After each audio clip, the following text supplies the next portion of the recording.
नमस्कार, भारत एट 7 में आप सभी का स्वागत है। डीडी न्यूज पर आप देख रहे हैं इस खास बुलेटिन और इसमें हम राज्यों से खबरें देखते हैं, लेकिन सबसे पहले इस समय की हेडलाइंस। गुजरात के अमरेली में पीएम मोदी ने 4,900 करोड़ रुपए की विकास परियोजनाओं की शुरुआत की। भारत माता सरोवर का भी किया उद्घाटन। कहा, विरासत और विकास को साथ लेकर चलने के लिए सरकार प्रतिबद्ध।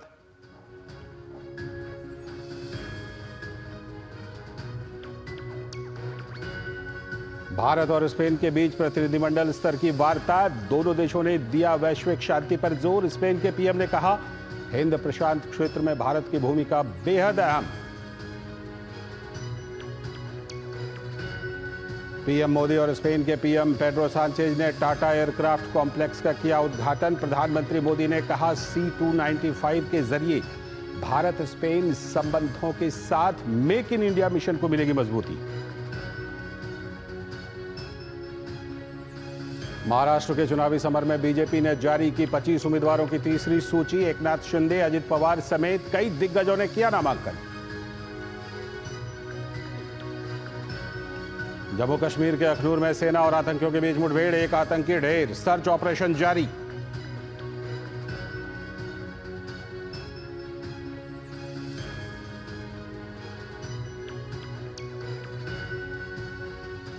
तो ये भारत एट 7 की हेडलाइंस थी और अब देखते हैं खबरों को विस्तार से। और सबसे पहली बात, राजधानी दिल्ली पर प्रदूषण के मार की, यानी दिल्ली में प्रदूषण का कहर। तो दिल्ली एनसीआर की हवा में एक बार फिर से जहर घुलने लगा है। सोमवार को दिल्ली और नोएडा के कई इलाकों में हवा का स्तर एक बार फिर से बहुत खराब की श्रेणी में पहुंच गया। हवा में PM 2.5 और PM 10 का लेवल बढ़ने से दिक्कतें बढ़ गई हैं। सांस की दिक्कत के साथ साथ लोग आंखों में भी जलन महसूस कर रहे हैं। दिल्ली में दम घोटू हवा का कहर। दिल्ली में सांसों पर प्रदूषण का पहरा। नाक में जा रहा है जहर। 350 के पार पहुंचा AQI। आखिर दिल्ली वाले कैसे लें सांस? दिवाली से पहले ही निकल रहा है दिल्ली का दम। दिल्ली की हवा को ये क्या हो गया है?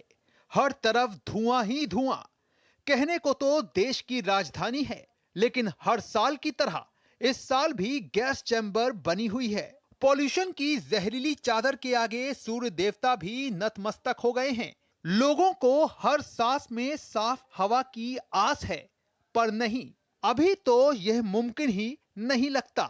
दिल्ली सरकार और केंद्र सरकार की हर कोशिश को धत्ता बताता प्रदूषण अब सिर्फ आम जन को हर पल तड़पा रहा है।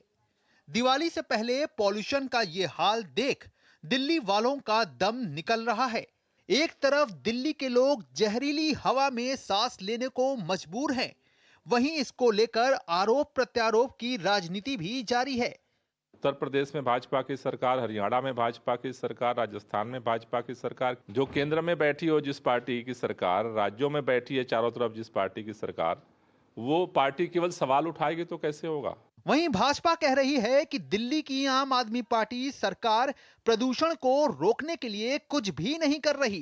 2021 में अरविंद केजरीवाल जी ने कहा था, 15 से कहते आए हैं, परंतु 21 का उनका वीडियो वायरल हो रहा है जिसमें वो कह रहे थे कि यमुना के प्रदूषण के लिए सिर्फ वो खुद जिम्मेदार है।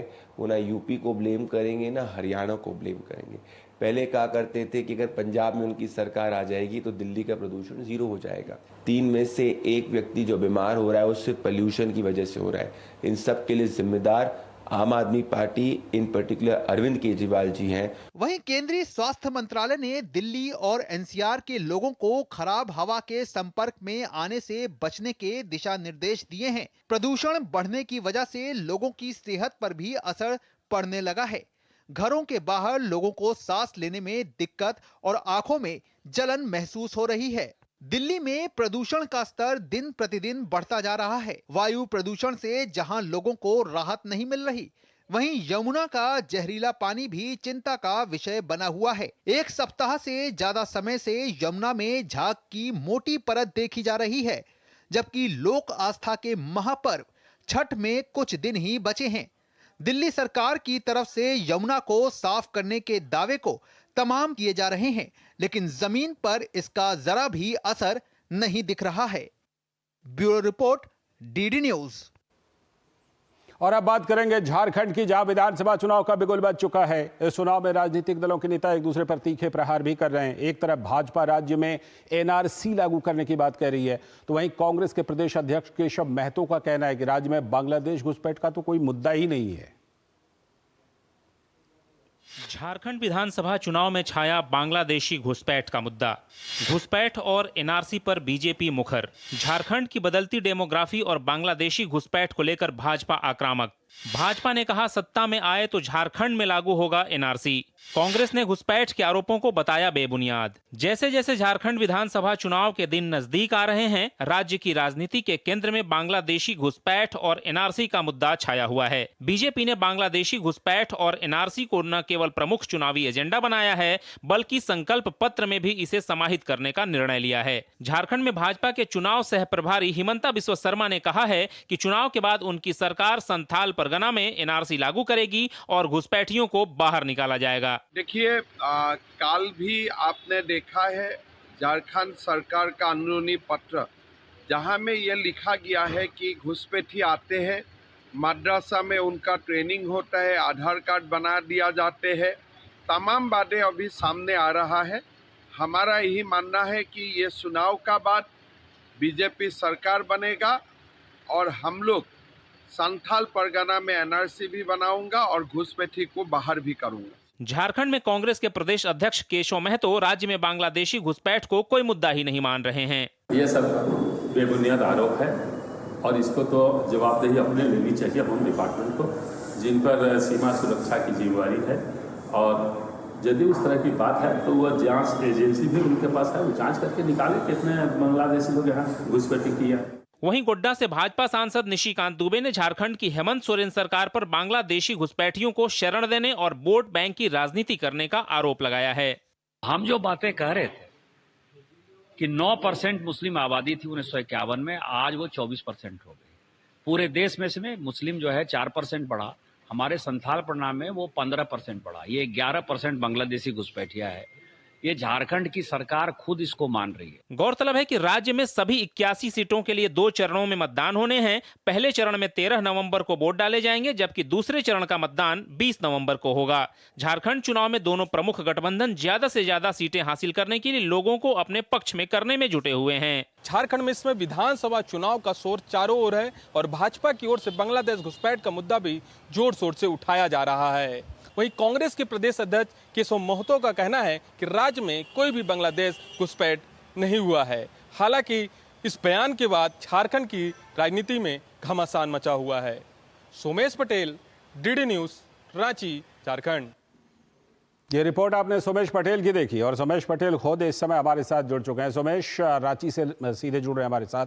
सोमेश, आपने बताया कि नेता जो हैं वो आरोप लगा रहे हैं, इनकार कर रहे हैं, लेकिन झारखंड चुनाव में जो प्रचार के दौरान सुनाई पड़ रहा है उसमें सबसे ज्यादा आवाज इस बार इसी की सुनाई पड़ रही है कि किस तरह घुसपैठिए आदिवासियों के संसाधनों पर कब्जा कर रहे हैं। ये बताइए कि नेताओं से इतर जो जनता है, जो मतदाता हैं, उनके बीच ये मुद्दा कितना सुनाई पड़ रहा है? लालचंद, जरूर आपको बताना चाहूंगा, जैसे जैसे चुनाव नजदीक आता है वैसे वैसे ये मुद्दा लगातार जनता के बीच पहुंच जाता है। झारखंड में सबसे बड़ा मुद्दा अगर कोई है आज के डेट में तो बांग्लादेश घुसपैठ का मुद्दा है। स्थानीय लोगों का साफ तौर पे कहना है कि जो यहाँ की आदिवासी लड़कियां हैं, आदिवासी महिलाएं हैं, उनका धर्मांतरण किया जाता है, घुसपैठ हो रहा है।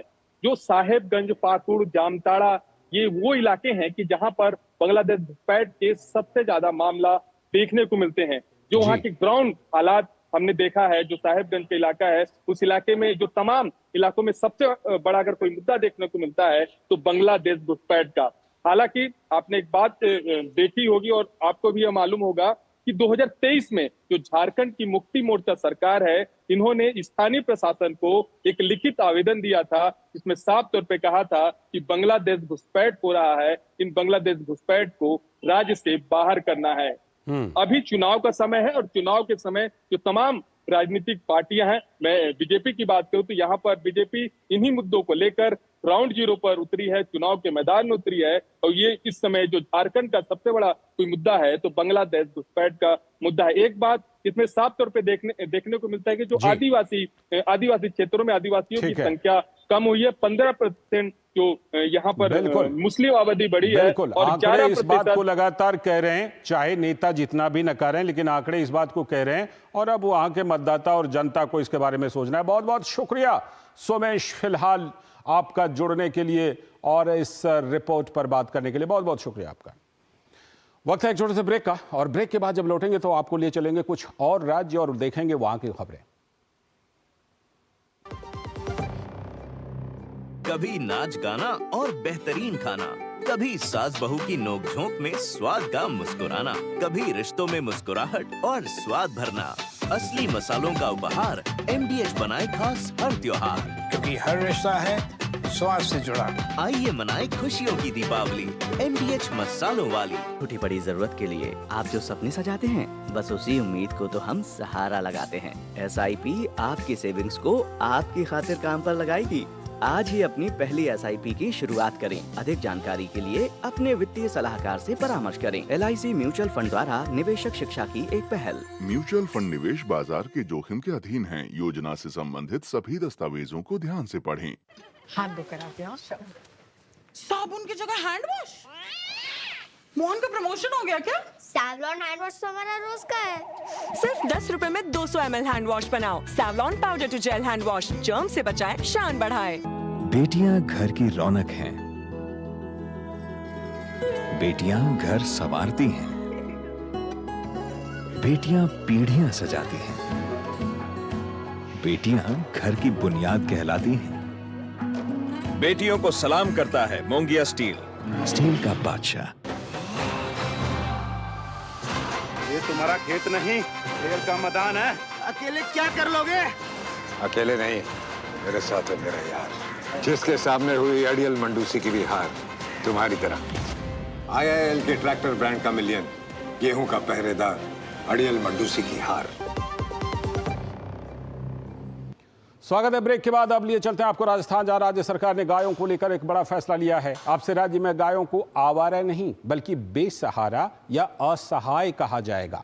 भाजपा सरकार ने गायों को राज्य माता का दर्जा देने की मांग के बीच गोवंश के लिए इस्तेमाल किए जाने वाले आवारा शब्द पर आपत्ति जताई है। राजस्थान में गाय को आवारा कहने पर रोक। गोवंश के लिए आवारा की जगह बेसहारा या असहाय शब्दों का इस्तेमाल होगा। राजस्थान सरकार ने कहा, गाय हमारी सांस्कृतिक विरासत का अहम हिस्सा। गोवंश के लिए आवारा शब्द पूरी तरह से अपमानजनक और अनुचित। राजस्थान में गोवंश के लिए आवारा जैसे शब्दों का इस्तेमाल नहीं किया जा सकता है। अब राज्य सरकार ने एक आदेश जारी करके इस तरह के अपमानजनक शब्दों के बजाय निराश्रित या बेसहारा जैसे शब्दों के इस्तेमाल करने के लिए कहा गया है। राजस्थान में गोवंश को लेकर भजनलाल सरकार ने बड़ा फैसला लिया है। अब सरकार ने गाय को आवारा कहने पर प्रतिबंध लगा दिया है। इसके बजाय गाय को निराश्रित या बेसहारा जैसे शब्द का उपयोग करने के लिए कहा गया है। इसके साथ ही सभी सरकारी आदेशों, दिशा निर्देशों या सूचना पत्र और रिपोर्ट में आवारा शब्द की जगह गोवंश शब्द का उपयोग करने का आदेश जारी किया गया है। राजस्थान सरकार के गोपालन विभाग के मंत्री जोराराम कुमावत का कहना है कि गाय हमारी सांस्कृतिक विरासत का अहम हिस्सा है। इन दिनों विभिन्न कारणों से गोवंश बेसहारा और असहाय हो जाती हैं, लेकिन गोवंश के लिए आवारा शब्द का प्रयोग किया जाता है जो पूरी तरह अपमानजनक और अनुचित है। जिसको हमने माता माना है और जिनका आशीर्वाद हम सबको मिलता है और जो हमारे जीवन में पूरी तरह से उपयोगी है गौ माता, उनके लिए आवारा शब्द लिखना ही एक पाप है। एक आदेश विभाग से निकाला है कि अभी किसी भी सरकारी ऑफिस में आवारा शब्द, गोवंश के लिए आवारा शब्द नहीं लिखे। ये फैसला राजस्थान में गायों के संरक्षण और उनके प्रति सम्मान बढ़ाने की दिशा में एक महत्वपूर्ण कदम माना जा रहा है। इस फैसले का स्वागत करते हुए पशुपालक, गौशाला संचालक और आम गौ सेवक भी खुशी जताते नजर आए हैं। लोग इस बात से सहमत हैं कि गायों के लिए आवारा शब्द का इस्तेमाल सही नहीं है। लोगों का कहना है कि हमारी संस्कृति में गाय को माता माना गया है, फिर आवारा शब्द का इस्तेमाल बिल्कुल भी सही नहीं है। जो सरकार ने जो निर्णय लिया और मंत्री महोदय ने जो ये बात बताई है कि वास्तव में गौ माता को आवारा नहीं कहना चाहिए। बता दें कि लंबे समय से नगर निगम और नगर परिषदों में गायों को लेकर आवारा शब्द का प्रयोग किया जा रहा था, जिसके लिए अब गोपालन विभाग ने गाइडलाइन जारी की है। ऐसे में भविष्य में आवारा गायों के स्थान पर बेसहारा या असहाय गाय शब्द का प्रयोग किया जाएगा। सरकार ने ये निर्णय लेकर के गायों के संरक्षण के प्रति अपनी प्रतिबद्धता को जाहिर किया है। कैमरा पर्सन केदार प्रसाद शर्मा के साथ महेश दाधिच, डीडी न्यूज़। और अब बात मध्य प्रदेश की, जहां पर जलवायु परिवर्तन को लेकर एक बड़ा सम्मेलन हो रहा है। पहला राज्य है जिसने जलवायु परिवर्तन को लेकर राज्य स्तरीय प्री कॉप का आयोजन किया। सोमवार को हुए इस आयोजन का विषय जलवायु परिवर्तन के लिए वैश्विक प्रयास, भारत की प्रतिबद्धता में राज्य का योगदान रहा। तो आप ये रिपोर्ट देखिए और इसी के साथ हमें दीजिए अनुमति, लेकिन डीडी न्यूज़ पर खबरों और कार्यक्रमों का सिलसिला लगातार जारी है। नमस्कार। जलवायु परिवर्तन की समस्या को लेकर भारत बहुत गंभीरता से काम कर रहा है। दुनिया के सामने कई बड़े लक्ष्य भारत ने रखे हैं। उस लक्ष्य को पाने में मध्य प्रदेश जैसे राज्यों की भी बहुत महत्वपूर्ण भूमिका है। लिहाजा भोपाल में प्री कॉप का आयोजन किया गया। ये देश भर में पहला राज्य स्तरीय प्री कॉप था, जहां 200 से ज्यादा देश विदेश के पर्यावरणविद और विशेषज्ञों ने मंथन किया। मध्य प्रदेश की राजधानी भोपाल के Kushabhau Thackeray international convention centre में हुआ प्री कॉप का आयोजन राज्य के आर्थिक विकास और पर्यावरण के प्रति जिम्मेदारी को एक साथ लाने के नवीन दृष्टिकोण को दर्शाता है। इस आयोजन के दौरान मध्य प्रदेश ने ये बताया कि वो वसुधैव कुटुंबकम के विचार को समाहित करता है, जिसमें सारा विश्व एक परिवार है। हम प्रकृति के साथ जीवन शैली में सरलता के साथ प्रगति करने के नए नए कीर्तिमान भी बना रहे हैं। इसलिए नवकरणीय ऊर्जा से लेकर सभी सेक्टर में हम इसी प्रकार से आगे बढ़ रहे हैं, जो सरकार के विकास के पैमानों को भी पूरा करेगी, लेकिन प्रकृति का भी ध्यान रखेगी। इस मंथन में 200 से अधिक राष्ट्रीय और अंतर्राष्ट्रीय क्लाइमेट लीडर्स, शासकीय अधिकारी, पर्यावरण विशेषज्ञ और प्रतिनिधि शामिल हुए। इस विमर्श के केंद्र में मध्य प्रदेश राज्य द्वारा किए जा रहे प्रयास रहे, जो कि भारत के नेशनली डिटरमाइंड कंट्रीब्यूशन और सतत विकास लक्ष्यों को आगे बढ़ाने में महती भूमिका निभा रहे हैं। अगर सोलर टारगेट की बात करते हैं, विंड एनर्जी टारगेट की बात करते हैं, हम वेस्ट मैनेजमेंट की बात करते हैं, हम एग्रीकल्चर में एमिशंस कम करने की बात करते हैं, तो ये सारा काम राज्य स्तर पे होता है और हमारे गाँवों में होता है, शहरों में होता है। और राज्य जब तक इसमें इन पॉलिसीज़ को अडॉप्ट नहीं करते, उनको इन्फोर्स नहीं करते, तब तक ये आगे नहीं बढ़ सकती है। इस महत्वपूर्ण कार्यक्रम के दौरान कई अहम विषयों पर मंथन हुआ। वो विषय थे राष्ट्रीय और